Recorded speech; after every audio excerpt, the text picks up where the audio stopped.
ایک مرتبہ حضرت تفریح کرتے کرتے دیوبند کے قریب میں ایک مانکی گاؤں ہے،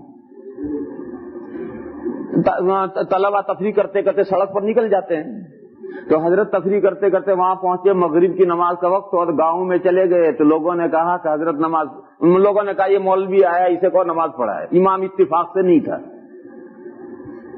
تو حضرت نے نماز پڑھائی اور اللہ جانے کیا ہوا کہ دونوں رکعتوں میں قل یا ایھا الکافرون پڑھی، پہلی رکعت میں بھی قل یا ایھا الکافرون پڑھی، دوسری میں بھی وہی پڑھی، بھول گئے یا اللہ جانے کیا ہوا۔ بس سلام پھیرنے کے بعد نمازیوں نے شور مچایا، نماز نہیں ہوئی، نماز نہیں ہوئی، نماز نہیں ہوئی۔ تو حضرت نے فرمایا کہ بھئی نماز تو ہو گئی،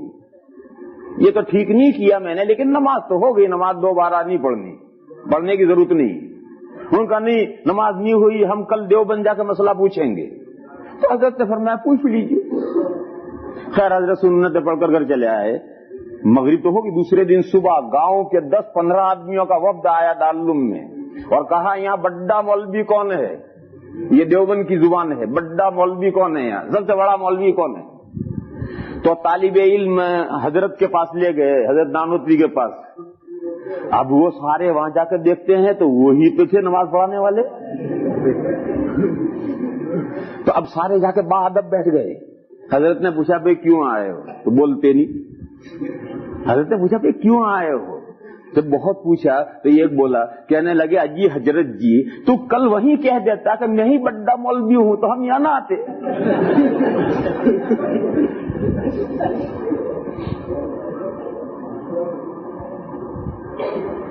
ایک مرتبہ حضرت تفریح کر کے آ رہے، راستے میں ایک آدمی دیہات سے گنا لے کر کے آ رہا ہے، شوگر کین، اور وہاں ہمارے یہاں جب گنا کا زبان آتا ہے تو اس کا رس نکال کر کے اس میں چاول پکا کر کے گنا کی کھیر پکتی،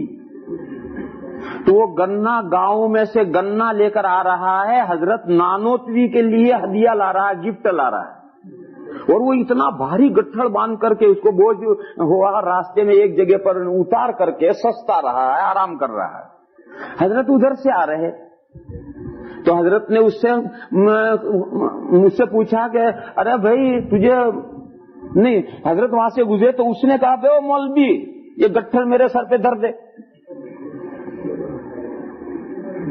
یہ گٹھڑ میرے سر کے اوپر رکھ دے۔ تو حضرت نے جب اٹھوا رہے تو حضرت نے اٹھواتے وقت قسمت کے مارے اس سے کہہ دیا کہ ارے تجھے بوجھ لگے تو لا میں اٹھا لوں، تو کہنے لے اٹھا لینا پھر۔ خیر حضرت نے وہ گنا اٹھا لی اور وہ آگے آگے چل رہا ہے، حضرت پیچھے پیچھے چل رہے ہیں، اب دیوبند کی طرف چل رہے ہیں، باتیں ہو رہی ہے، ارے تو کہاں سے آ رہا ہے، اس نے میں فلاں گاؤں سے آ رہا ہوں، کیوں آ رہا ہے، اس نے کہا مولوی قاسم کے لیے گنا لایا ہوں، وہ گنا کی کھیر پکا کر کھائے گا اس لیے میں یہ گنا اس کے لیے لایا ہوں۔ اب حضرت سن رہے ہیں کہ انہی کے لیے کوئی ہدیہ آ رہا ہے، حضرت نے کچھ نہیں بولا، باتیں کرتے گئے، جب میں دیوبند قریب آیا تو حضرت نے کہا لے بھی اب تیرا